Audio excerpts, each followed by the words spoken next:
Does this happen to your papers where you get these little pieces that are kind of like just shredded pieces of fibers from the paper? Well, there could be a couple of reasons that I have found. I know my reason is because I really need to change the blade and I kept putting it off. But what I do first is I'll take a scrap piece of paper and I'll run it down the track. Now you never want to put anything sharp in the track because you could ruin the track and then you'll be very angry with yourself. But as you can see, I did pick up some lint and sometimes that does affect the blade.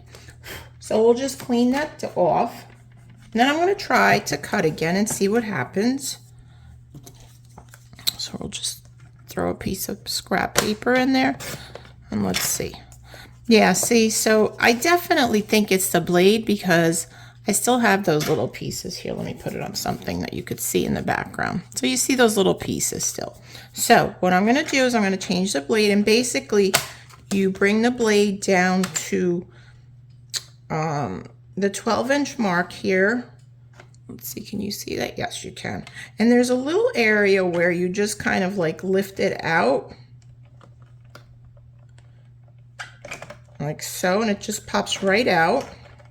Okay, so just like that, and you want to discard that. What I like to do is I'll put the old one inside the old, the piece of plastic, and Stampin' Up sells these in a 4-pack.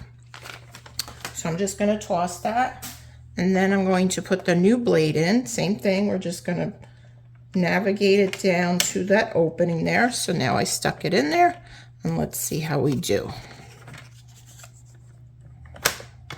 Oh, I can feel it already. So here you go, nice and straight. There you go. Thanks for watching.